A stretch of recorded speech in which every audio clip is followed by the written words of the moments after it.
Guys, welcome back to In Case of Econ Struggles. Today I'm going to keep talking about natural resource economics. I'm going to talk about growth functions with a renewable resource. I'm going to talk about maximum sustainable yield with those growth functions.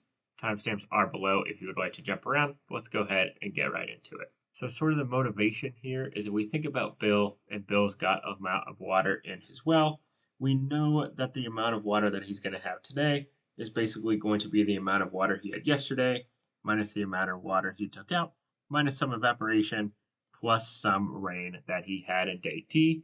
And the basic idea here is that this is a resource that replenishes over time. And so we got to think about what is the right function to think about how much rainwater Bill gets in this well every day. Another common setting in which we think about these net growth functions is we think about fishing. So this fish population, if I think about how many fish are in the ocean today, well, they've probably got a maximum number of fish that this ocean can support, and we generally call that K, or the carrying capacity. And so what we're going to say is that the total amount of fish today is how many fish I had yesterday minus how many fish I took out yesterday, plus my net growth in terms of how many fish reproduced versus died overnight. Now, generally in natural resource economics, we sort of have 5 different types of growth functions that we use when we think about fish specifically. So I'm just going to walk through each one. So the first is a logistic or a skewed logistic, and that's just going to be R, which is an intrinsic growth rate, times the stock, times 1 minus stock over K. This beta is what's going to make this a skewed logistic versus a logistic. And so if beta is equal to 1, then this is a logistic, and if beta is not equal to 1, then this is a skewed logistic growth function. Another type of growth function we have is called exponential, where all we're doing is we're taking the stock and we're multiplying it by r times 1 minus s over k, all minus 1, which is just a different shape than the skewed logistic. Gompert's still also a little different. R, this intrinsic growth rate, times the stock times the natural log of s over k. The one that's different than the rest of these is this critical depensation net growth function, in which what you've got is you've got r times s, which looks the same. Then you've got this k0 guy. This K0 guy is basically the minimum viable population. You need to have at least these many number of fish in the ocean for this species to survive, otherwise it's going to go extinct. That'll make more sense when we look at a graph in a second. And then this 1 minus s over k, where k is still the same carrying capacity that we had before. So now if I think about these growth functions, I can graph them, and they all look about the same, again, except for this CD, or this critical depensation. And so what I was saying is, remember, this is net growth. So if it's positive, then we have more fish tomorrow than we started with today. If it's negative, we have less fish than what we started with. And if it's 0, we have the same amount of fish from day to day.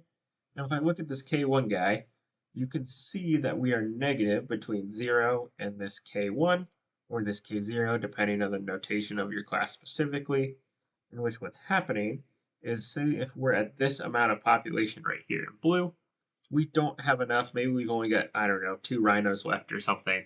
It's not enough rhinos for this population to survive because there's just not enough sort of genetic diversity in order to keep this population going. And so what's going to happen is we're going to be here and we're slowly going to decline, and this population is going to go extinct. It's going to get to 0. Versus these other sort of net growth functions, even if we have a very small population, growth is positive, and so we're going to shoot all the way over, and we're eventually going to have a population that's at its full carrying capacity K if we don't harvest anything. Speaking of harvest, now I'm going to bring back in harvest, and I'm going to talk about maximum sustainable yield. When you see MSY, or maximum sustainable yield, all that means is this is the largest or the maximum sustainable, catch what you grow, yield, or harvest. Again, this is basically saying how many fish can I take out of the ocean such that every day the population recovers to exactly the same as it was yesterday. And so that's sort of what we might think about in terms of a sustainable catch or sustainable harvest. Now, mathematically, all we're going to do is we're going to say, well, if I want to think about my maximum sustainable yield, well, that's where this net growth function is at its largest because I'm just going to catch whatever I grow. And the way we can figure out the maximum or minimum of a function is we can just take the derivative of this function with respect to stock and set it equal to 0. That's going to give us the amount of stock that we need in order to get our MSY, or maximum sustainable yield. And then I can take that X MSY, I can plug it back into my growth function, and that'll tell me how many fish I can harvest at my maximum sustainable yield. So just to give you a simple example, let's start with logistic growth. So here's my logistic growth function. I'm going to take the derivative. I'm going to use the product rule here. And so this is just me using the product rule, setting it equal to 0, and solving. And when I solve, I'm going to get that S star is equal to K over 2. And that is my X, or my SMSY, or my XMSY. And so that is the amount of stock that I need in order to get to my maximum sustainable yield. Doesn't tell me how many fish I'm harvesting, doesn't tell me what my actual maximum sustainable yield is. In order to figure that out, what I'm going to have to do is I'm going to take this S star, or this XMSY, and plug it back into my net growth function. When I do that and I simplify the math, I get that this is equal to RK over 4. And so what I'm going to do is I'm going to go into Excel, I'm going to use Solver, I'm going to set up the net growth functions, all 5 different types of net growth functions that we've seen. I'm going to set R equal to 1, K equal to 1. For critical depensation, I'll use K0 as a fourth. For the skewed logistic, all of beta is equal to a fourth. And we'll use Solver to figure out exactly what the XMSY and the MSY is, rather than doing it by hand. But of course, you could also do it by hand. All right, guys, so we're going to pop into Excel here. One thing to note is we're going to use a different version of Solver than I have been in the past couple of videos. The new version of Solver tends to be a little buggy, so we're going to go to one that comes with the desktop version of Excel. In order to do that, what you're going to do is you're going to go into File, you're going to go into Options down here at the bottom. Then it's going to come in, you're going to see add-ins down here. You're going to click on add-ins, and then where it says Manage Excel Add-ins, you're going to click Go. And then you're just going to make sure that the Solver box is checked right here. And what it's going to do is Solver is now going to come in under the Data tab, under the far right, under Analyze, and it's going to be right here. Okay, so that's how you install or use the desktop version of Excel if the Solver add-in that we've been using is getting buggy for you, just like it did for me in the last video. So now what we're going to do is I've got the net growth function name, so I've got all 5. I've got the formulas just sort of typed out generally. And then what I've got is our different parameter values, and our initial guess for the MSY is going to be 0.3. We're going to use Solver to figure out what the max MSY is with all of these different functions. So just for logistic, what I'm going to do, this is going to be equal to R, and then times X, times, and then this is going to be 1 minus X divided by K. And so the first thing I'll do is this should be a C instead of a B. So I'll make sure that all works. And then I'll get 0.21. One thing I'm going to do is I'm just going to lock the cells for R and K since those are givens. So I'm going to lock B2 and I'm going to lock B4. Okay, so 0.21. I'm going to copy that over, and now I'm going to do Solver with this. So now what I'm going to do is I'm going to go over to Solver, I'm going to click Analyze, and it's going to pop up with this little box. I'm going to make sure that I'm going to maximize F9, which is this guy right here, which it already is, so that's good. I want to maximize it. I'm going to change E9. My constraint is going to be that E9 is less than equal to 1, because our constraint here basically is that our X needs to be less than or equal to the carrying capacity, and the carrying capacity is 1. So go ahead and click Solve, and I'll see that it went to 0.5. I want to keep the Solver solution because that makes sense to me.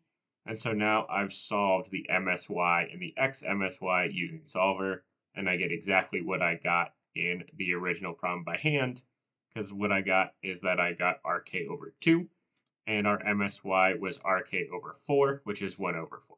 Okay, so now what we're going to do is we're going to go to skewed logistic, which is going to be very similar to our logistic just with beta. So actually what I'm going to do is I'm going to take this guy, I'm going to copy it and pull it down.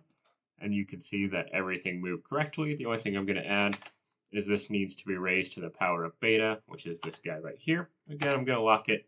And now I'm ready to copy this over, and we'll use Solver again. So I'll go back into Solver. I'll go ahead and reset all. And when I reset all, the value I'm going to maximize is this MSY right here.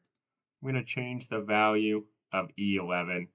The constraint, again, is going to be that this MXY has to be less than or equal to our carrying capacity of 1. So I'll go ahead and say that. I'll solve this.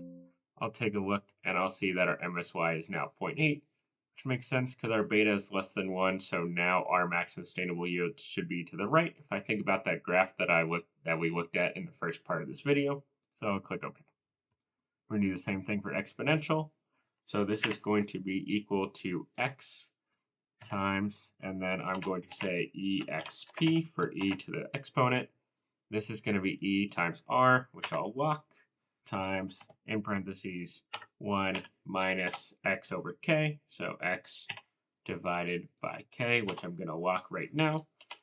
And then this is going to be all minus 1, and then I'm going to close the parentheses, and then I need to close the parentheses on the e, so that'll make sure that I'm not on the e, and then minus 1. And so again, the color coding in Excel is pretty nice just to help you keep track of parentheses. And so now I've got that done, and I'll again copy that over, and we're going to go into Solver and rip this. So Solver, I'm just going to change these to 12. This is going to be 12. I'm going to change this again to 13, should be less than B4. Again, these should really be 13s instead of 12s because I'm going 2 down. So I'll go ahead and click solve, and I'll again look at it, make sure it makes intuitive sense. That looks good to me. Okay, now we'll go into Gompertz, which, just as a quick correction, is Rx natural log of k over x.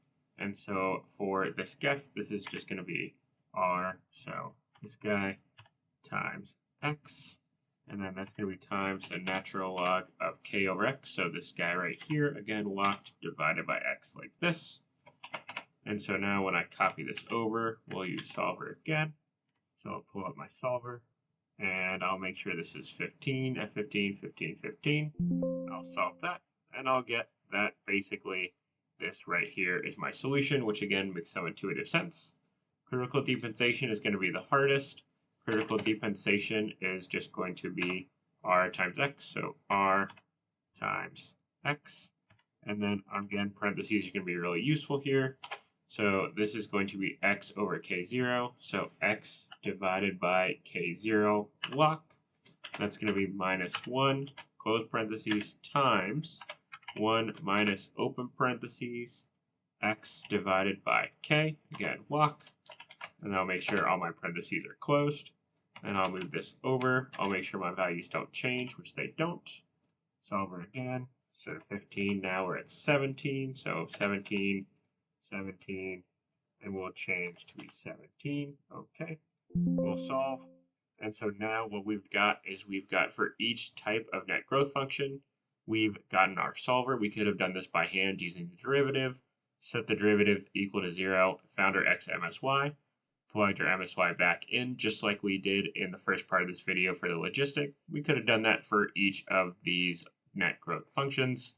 And if we were to compare our answers, we would get the same thing as if we were to do it with solver. So again, hopefully this just makes it a little more clear about what the net growth function is, how to use solver to find maximum sustainable yield, and what maximum sustainable yield is. If this video or these videos in general helping you out, please like and subscribe. See you next time for another case of econ struggles.